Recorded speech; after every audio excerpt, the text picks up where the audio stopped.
Alright, what up everybody, it's AJ, and in this one, now that the game is completed and I'm basically done with this game and to New Game Plus, I now wanted to show off my skill setup, my skill tree, and what I tried to look for when I was going through my playthrough. So what I'm going to do here is I'm going to show you guys what I looked for early game, mid game, and also late game, and then show you the end result skill tree that I had. If you enjoyed my First Berserker Khazan videos, let me know down below in the comment section, and feel free to hit the like button on this video, it means a lot. And if you're looking forward to more content on this channel, feel free to hit that subscribe button as well. But let's get right on into this. So first off, what I'm going to show off is the skill tree for the Greatsword. What I really focused on early game was having one really good potent blow attack and then a lot of guard. I focused on a lot of the guard abilities, and then I also went full into Giant Hunt. Now, Giant Hunt is the move that you saw me do a lot in my early videos against bosses as well as just mobs, because it did so much damage and also had some AoE damage. I would just hold this down and then it would do a charge and then it would do a big AoE attack. I would do that all the time against boss fights. I had nothing in Swift Attack, I had nothing in Overrun. I was mostly just focusing on Potent Blow, a little bit of Unbreakable, and then Guard. And then in common, I had a lot on the resources in order to get anything to help out with spirit gain. So that's kind of what I focused on early game until I got to Maluca. Once I got to Maluca, I was not able to really use that combo anymore because his movesets were really difficult to judge and I was not able to stun him as often, so I had to change my skill tree. So then I switched over to what you see here. Basically, I switched into Mortal Blow, and then I had Knight's Veil. Knight's Veil would become my ultimate ability for the rest of the game. This is your best skill in my opinion as a Greatsword user because of the buff it gives you.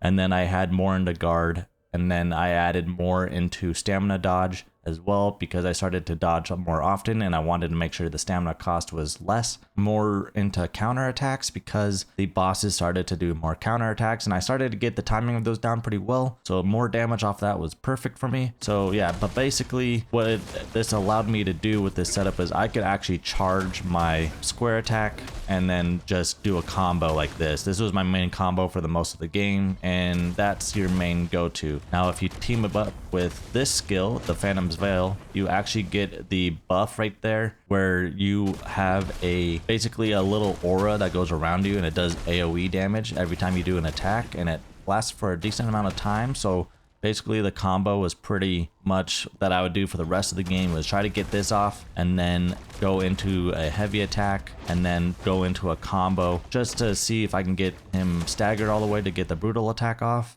So yeah, so basically this is my full setup that I did for my skill tree. I went heavy into Swift Attack just for Savage Momentum to be able to charge my Swift Attacks, and then Overwhelm just to increase the speed and damage of the attacks chained after. Then Mortal Blow. This is the move that does that crazy slash attack afterwards. After pressing square, you can press triangle and then you can combine it to make a crazy combo. And then Mortal Blow in essence, this basically makes it you can chain it after a dodge attack or a sprint attack, so you don't have to be standing still to get it off. And then Bloodshed basically makes it so that you're dealing a very heavy sweep attack. This makes that crazy splash effect that you're seeing whenever I'm doing that charge attack. So those are the main skills that I focused there. For Potent Blow, it was heavily focused on Knight's Veil as well as everything around it. So Spirit Boost, and then the Limit Break, which allows you to charge for an extra level to do more damage. And then Manifest Power basically increases the reach of the charged potent blows, make more damage. I did not really focus on Ghost Arm Block. I was not really good at it, so I didn't really focus on it. And then once I got past Maluca, I got out of Giant Hunt because I found it to not be as good, and it was something that I wasn't really focused on.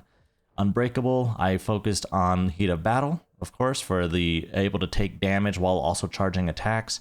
And then Indomitable, if you're taking damage while you're charging attack, your attack will do more damage and you will also gain spirit. And then Heavy Pressure decreases the time of attacks after a charge attack. Your main focus here with a Greatsword is try to do everything you can with charge attacks. Basically, that's your thing. It's charge attacks are your friend. They will do the most amount of damage, and you're trying to get those off as fast as possible. And the benefit with charge attacks is that you are able to stun enemies so much easier because the Greatsword is a heavy weapon as compared to the dual wield as well as the spear. Overrun, I basically went full Overrun. Everything is fully maxed out here on Overrun. Basically just to get anything I can in terms of able to do any sprint attacks. Like the sprint attack combo, Helm Break, is my starter. Allows you to get closer to enemies really fast and be able to go into your combo. You do it right here, go right here, boom, hold down square, and then you hold down triangle, you can charge it, do a heavy one, and then you can do it again, and then you can do this again. Like you can do a whole different type of chain and just do so much damage.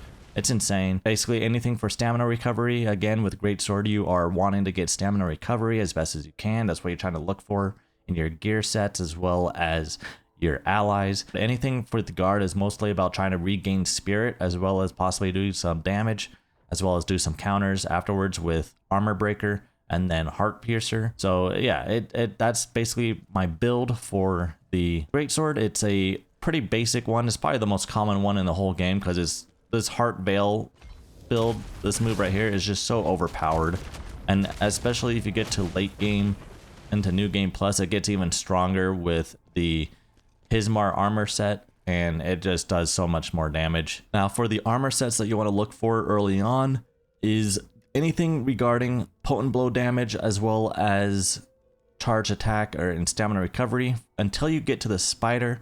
The spider set would be the Devourer of Darkness set.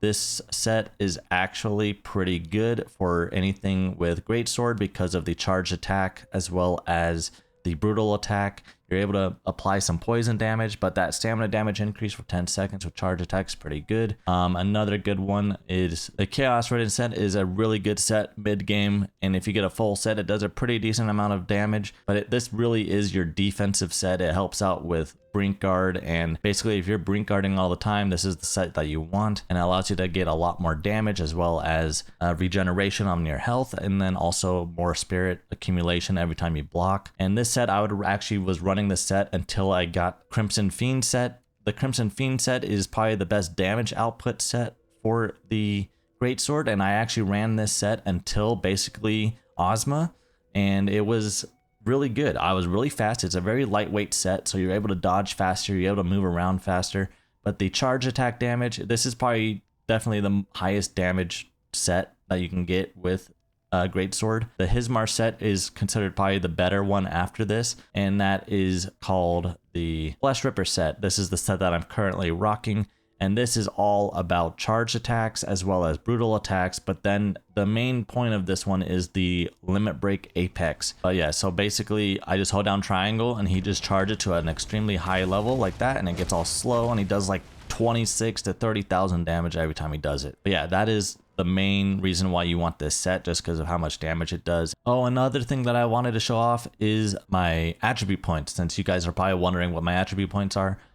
Basically, I did not focus at all on willpower or proficiency. I basically went even on vitality, endurance, and strength the whole way. I went to 50-50-50 basically. This is what I was looking for, and that made me get through the whole game with no issues. So that's my setup that I had for the attributes. But yeah, that's gonna be it for this one, guys. Thanks again for watching this video, and hopefully this build video will help you guys in your playthrough. But yeah, that's gonna be it for this one. See you guys in the next one. Take care. Peace.